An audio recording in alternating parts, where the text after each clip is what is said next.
motion to approve the minutes from April 8th. Second. All in favor? Okay, you just want us to sign this copy.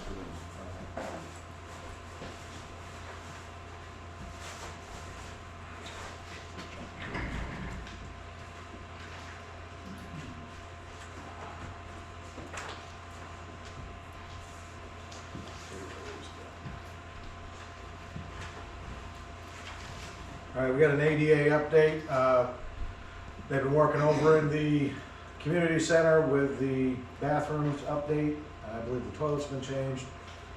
Some of the grab bars have been changed.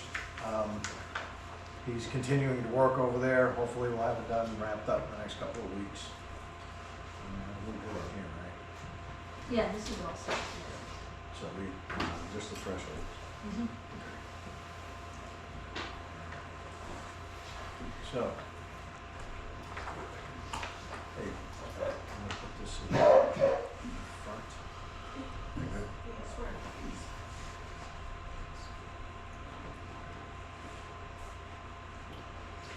So, all right, we have Conway Scenic Railroad.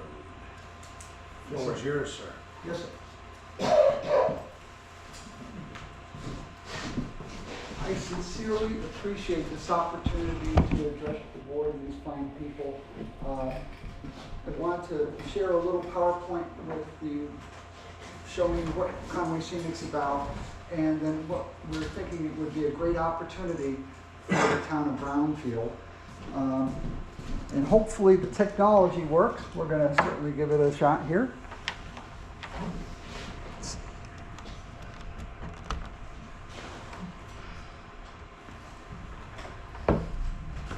So, the Conway Scenic Railroad, it's been in business for 51 years now, and we really kind of refer to it as an economic development engine. Now, that's something that I didn't coin the phrase. We bought this railroad in 2018, and we're actually the third owners of it. Now, the first owner was Dwight Smith. He was like the Walt Disney of the Conway Scenic. He was a man with vision, and he ended up starting this whole thing. And then Russ Siebold and Dot Siebold were the second owners. And Dot managed Settlers Green, which is hundreds of thousands of square feet of retail space. And she coined that phrase because before the railroad, it was a very seasonal community. And the railroad brought life to the community, and where now you can support retail 12 months out of the year. So that's the little phrase of that. 51 years in business, operating from a 1874 depot. The original roundhouse is there. Everything that was there originally in 1874 is still there. And really, it's a world-class attraction. We have people from all over coming to see that railroad. Number one scenic railroad in the United States by Oyster.com. Number two attraction in New Hampshire by National Geographic. The only thing that beat us out was the mountains themselves. And number 7 scenic railroad in the world by MSN Lifestyle. All great ratings and great things. Now, let's see if the technology is going to work. It may or may not. We've had this problem before. Oh, please, please. It's a great little video. If it works, it works. Technology at its finest. Well, maybe that's not going to be happy. The challenges of life. We have Verizon, and there is the challenge. Well, this is not a good commercial for Verizon, but still, it's a great video, and it talks about the railroad. So you got that. Hey, so at least yours is working. Maybe we should try your phone to connect this thing up. So we're trying to save the mountain division, and the reason for this is that Conway Scenic, since we bought it in 2018, we're able to double the size of the company, and that's a great thing because I want to make sure that we set a course so 50 years from now, Conway Scenic is not only going to survive, but it's going to thrive. Now, the challenge of the day with what we do now is we need 76 employees to run that railroad the way it is. Because with tourist trains, You have to maintain the cars, you have to maintain the engines, the track, everything, and then you got to do marketing. There's a whole flock of people. So our thought is that let's do a freight division so that way we can take that money to support the Heritage Railroad for long into the future. So the thought process is to reopen the track between North Conway all the way to Portland. Now, why is that a good thing? Well, the thing is, now I'm not knocking trucks, but trucks, especially in bad traffic on 2-lane roads like we might have here, is not a great solution. There is a big safety advantage to rail over truck. It's like 16 times more injuries on truck versus rail. Now, the other side of this thing is the amount of energy that it takes. So this thing here came from the Environmental Protection Agency. So rail is 1.7% of the amount of pollutants as compared to like trucking is 23.4%, cars are 58.5%, aircraft 8.5%. So freight rail is at 1.7, and that's because it consumes so little amount of energy to move a freight train. It's really kind of amazing. So when you think about it, like even with a big long freight train that you go up and down hills, so part of the train is pushing the front of the train up the next hill. It's kind of like a roller coaster effect. It really works great. The only thing that beats all of this is passenger rail, and so that's great for a tourist railroad, but not so much for what we're talking about today. So when you think about this, if you were to apply the mileage per gallon that a freight train gets, it's about getting 470 miles per gallon with your car. So that's like the differential. So it's really kind of amazing how little energy it consumes. So we want to reduce the cost of high volume products. So when you think about that, obviously there's a lot of food that moves, a lot of steel, aggregate products, cement, salt, all kinds of things. And the reason that those things are cheaper is because every train car is 4 truckloads, right? So you think about a 100-car train, that's 400 truckloads of material that are getting moved. And somebody came up with this really great thing that if you didn't have the railroads in the United States, there'd be 83 million trucks that you have on the road that you don't today. Big number. So when you look at the existing businesses that are on the line, so the folks at the lumber company down there, the steel company in Freiburg, all those guys can benefit because right now the steel gets railed into a facility and it's a 15-mile trip with a truck to bring it to Freiburg. So obviously, if we have rail in Freiburg, we could unload it right there in about 1.5 miles instead of 50. So it sounds pretty good. On the lumber side of it, there's been millions of dollars spent down there, and we want to support that. And what happens with this is that when you go ahead and have truck, you maybe have a 500-mile radius that you can transport and cost effectively do it. By rail, you can bump that up to 1,000 to 1,500 miles. So it allows that lumber company, Robinson Lumber, to go ahead and sell their products a lot farther across the United States or even into Canada. And the thing is, it's so much cheaper. So if you look at per ton on a train versus per ton on a truck, the train's about $70 a ton to move stuff, and the truck is about $214. So it's a big savings for business to go ahead and use freight rail. So we want to bring new jobs to our towns. And my background, so I've owned the Conway Scenic since 2018. I was able to double the size of the company in the first 6 years. And that was a heavy lift to do. And considering we had COVID in there too, we were still able to do that. Now, why is that important? Because I took the seasonality out of the company. They used to lay people off for 3 months out of the year. I took that away and I made a 12-month-a-year operation so we can bring young people to the company and keep them employed for their whole career. We do in-house training, we train our employees, and we want to give those young people opportunities to grow with us. So that's what we're about today with Conway Scenic.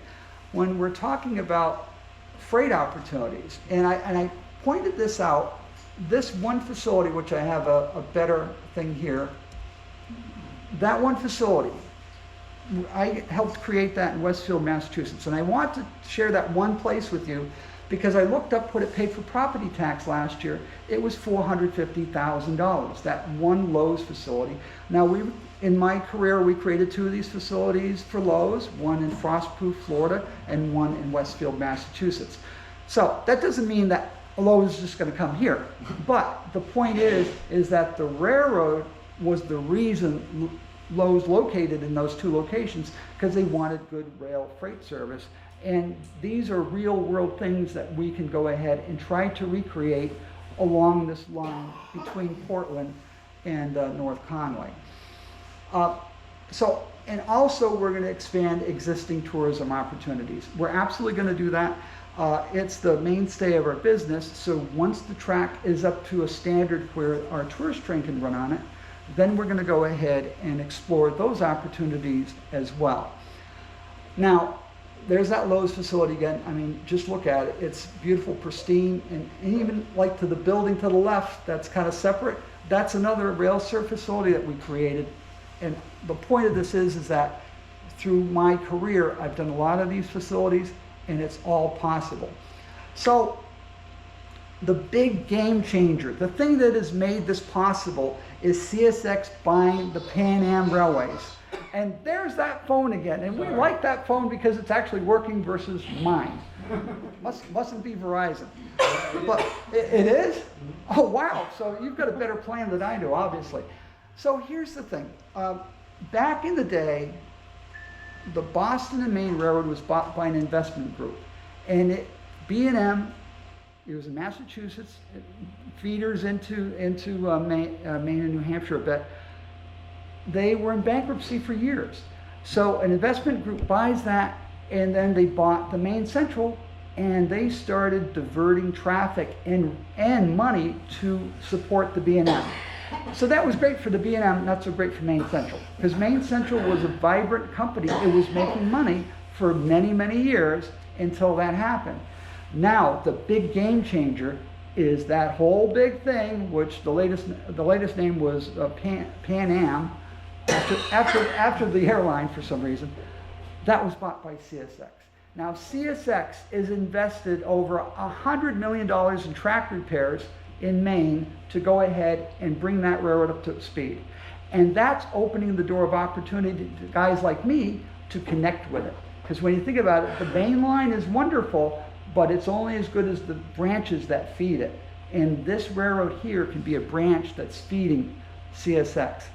Now, one of the things that I was looking at is that you guys have this transfer facility. And from talking to Mr. Day, it's costing the town money every day. I had a hand in creating a facility, not this one, there's multiples like this, where you could take that transfer station and change it to a cost that's something that could make the town money every year. And the point of this is that for years, facilities like in Boston or New York City have been transporting trash by rail. So the reason they do that is because they don't want to have landfills contaminating their aquifers. Not a great plan, and especially when you think about it, Maine exports its aquifer. So having 2 layers of plastic protecting that for hundreds of years, maybe is not the best choice. So that facility in Boston, it has sortation, so that way the trash comes in, it gets sorted out. This facility in Holyoke, I had a hand in this one, and also a sortation, so that way you're taking the bottles and the things that you can, or the metal out of it, so that way those aren't being put in the train car to be disposed of. Millbury, another facility, same kind of thing, sortation. Taunton, another facility. And these things have been running for years now, trouble-free. And that's the whole key to this. It's not reinventing the wheel. It's something that's a proven technology that, you know, other communities have been using for a long, long time. Now, sometimes they bale the waste, they squish it in, and they put a wrapper around it so that way the trash, you know, nothing leaks out of it. Because that's the catch-22 of trash, is that a little bit of everything's in there, and it could be ketchup leaking out, or it could be Lysol leaking out. Who knows what's in there? So that's one way to deal with it. And the other way, which is kind of neat, is these green containers are actually liquid cannot get through them, so they stuff them full from the top, and then they actually put a lid on. So as you can see that fellow on there, they put a lid on that, and then that goes with a container handler onto a flat car. Now, where these things go, and it's kind of neat. So in the Northeast, you got to dig a hole to put it down. So already you're costing money digging a big hole. What they do with this trash is they bring it to reclaimed strip mines out west. So we have a strip mine, you've got this giant cavernous hole, and you can't just leave that hole. They want people to bring it to grade. So what they do is they line those old strip mines, they put the trash in there, and then they put a layer on top, a plastic layer on top, and then they recover the dump gas that comes off the trash for decades, and they generate clean electricity with it. So at the end of the day, it's doing something good. So this is at one of those sites. They take another big machine, they unload it from the train car, and then they put it on a vehicle like that, and it's basically an articulated dump truck without the body. And then they actually bring that container right into the working face for the landfill, and they dump it out. And then of course the empties are brought back. Now here's another thing other than aquifer is PFAS. This is a disastrous mistake which has happened, and it's not just in Maine, it's contaminating thousands and thousands of acres of farmland. That's not a good thing, because those are forever chemicals. And I've heard tale that they went ahead and harvested a deer that was up here in Maine, and it had those chemicals in it from eating the grasses that are on the fields. The problem is they were dumping sludge from wastewater treatment plants, not thinking, and on these fields. So that's a major problem across the whole United States. So not only do we protect our aquifer, but we also take these kinds of things and put them in a location where you're not going to get it back in your food supply. And that's a real important concern to be considered. A little very complicated map of this, and you'd never think that once these little plastics and these chemicals get in your food, that they just transfer and go back and over and over and over again. And when we think about it, when folks are really getting sick nowadays, maybe it's something to do with this, because people weren't made to be consuming plastic and chemicals for their whole life. So I wanted to talk about the Mountain Division. So Conway Scenic in the mid-90s restored the New Hampshire section of the Mountain Division without use of any federal money, and it took a year to do that. Now, this is a bit of a heavier lift because this has been sitting for 40 years, and that was only sitting for about 10 years.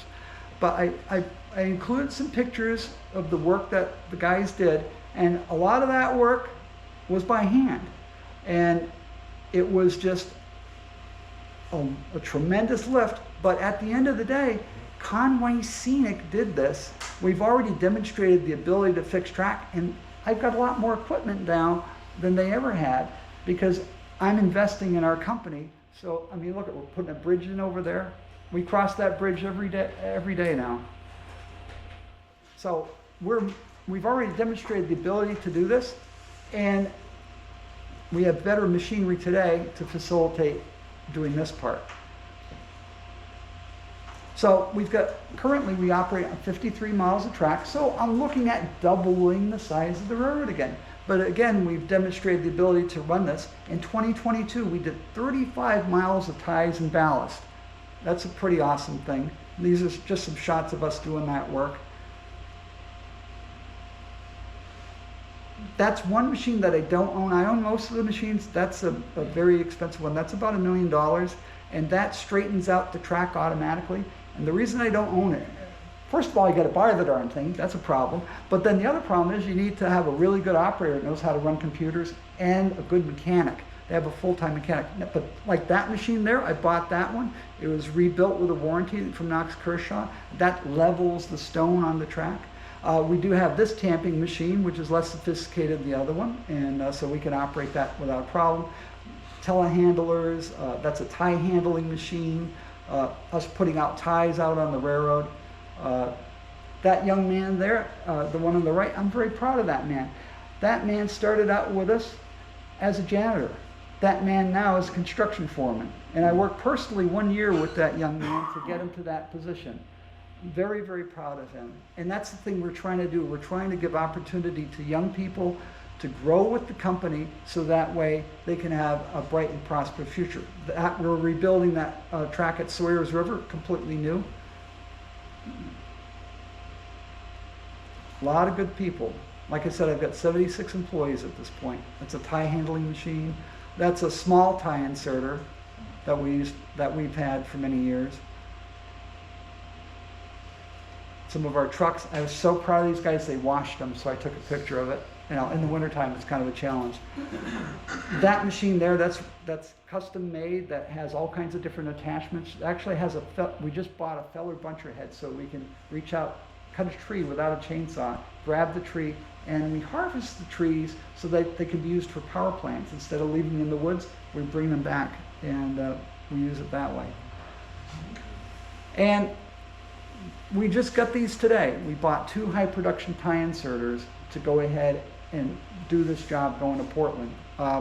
Those machines, they tell me, will put 1,900 ties in a day. So I'm kind of holding my breath on that to see if that's possible, but that's what they say. So got 2 of those. So there is my presentation. There's other opportunities that we can go ahead and work on. So, because you did have a question, this gentleman, fine gentleman here was on the question on what other things the railroad could carry.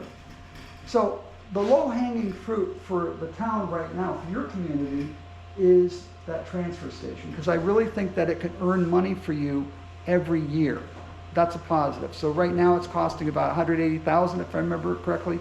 So you could take that and then make that something that earns money. But then there's other opportunities. Like the next thing I'd work on right now is propane. The thing with propane is that propane goes to these big terminals. So the train goes from a refinery to a big terminal. The local heating guy doesn't own that terminal. Mostly it goes to that third-party guy, that big company. They unload the train car, they put it in their tank, and of course the meter's running when they're doing that. Then it has to go in the big tractor trailer, and then that goes to the home heating guy. So you're adding all these layers of people making money on the propane. Now, my thing is, back in the day, the propane dealers used to get their cars themselves. So they could buy the car from the refinery, and then it goes and they could unload it on the side of the track. That is a way to stabilize the propane distribution in this whole area, but also reduce the price of the propane, because you're taking the layers out. You're taking those big players out. And when you think about it, a little home heating guy, he could do a position, he could buy some cars in the summertime. It makes a lot better opportunity. Now, of course, we talked about Robinson Lumber in our presentation. I can increase their market share by providing them with more potential customers. That's a great thing. Is there a possibility to take some of the water trucks off the road? I don't know. It's a conversation that needs to happen. Right now, there's about 125 trucks of water that go up and down this highway a day. That's a lot. Can we do that? Of course, we can have a conversation with them. Do they build another bottling plant? Maybe with rail service, that's an opportunity. Not exactly sure. Definitely Harmac Steel, that's gonna help those guys because they can get rail very, very close. But at the end of the day, what we can do is, by saving this rail line, we can bring opportunity to the table that you don't have currently. Now, with that said, how are we gonna do this? So I went down to Washington. I've been down there a couple times now, and those folks don't quite know what to make of me. Well, and actually I'm gonna just walk over here so that way everybody can kind of hear this better. So here's the thing. I went to Washington and I was meeting with the higher-ups with the Federal Railroad Administration. And they have something called a Chrissy grant. And with that Chrissy grant, you know, they want all these fancy studies and everything. It's just wonderful. Keeps the consultants going nicely. And I said, well, I don't want your money. And they kind of looked at me like I had 3 heads. I said, no, I don't want your money. And actually my wife was there to witness all this. And I said, well, what I'd like you to do is I'd like to give New Hampshire DOT and Maine DOT some money to buy materials. So, and I said, if you would care to study how a tie is made, go right ahead. You go and study that, or how a spike is made, whatever that is. But the railroad's been there for 150 years, and you don't need to study the railroad being there for 150 years. It's a proven thing. So, now granted, it hadn't run for 40 years, but it ran for a lot longer than it didn't run. And the point of it is that those materials, the money for the materials goes to the 2 DOTs, and then they give us the materials to install, and I'll install them at my cost. Now, why am I doing that? Because this is kind of like silly. I don't need a grant to be paid millions of dollars to do this. Why am I doing this investment? Because I want to go ahead and give Conway Scenic not only to survive the next 50 years, I want it to thrive. And I think by adding freight, it gives us that ability to thrive. So, that is what I told those folks. And I'm going to go back and reinforce that point, that I am looking for the opportunity. Give me an opportunity to be successful. And the big difference, the reason we're asking for the materials, is because the New Hampshire section that took 1 year to rebuild was sitting just for 10 years. This has been sitting for 40 years. So it's unrealistic to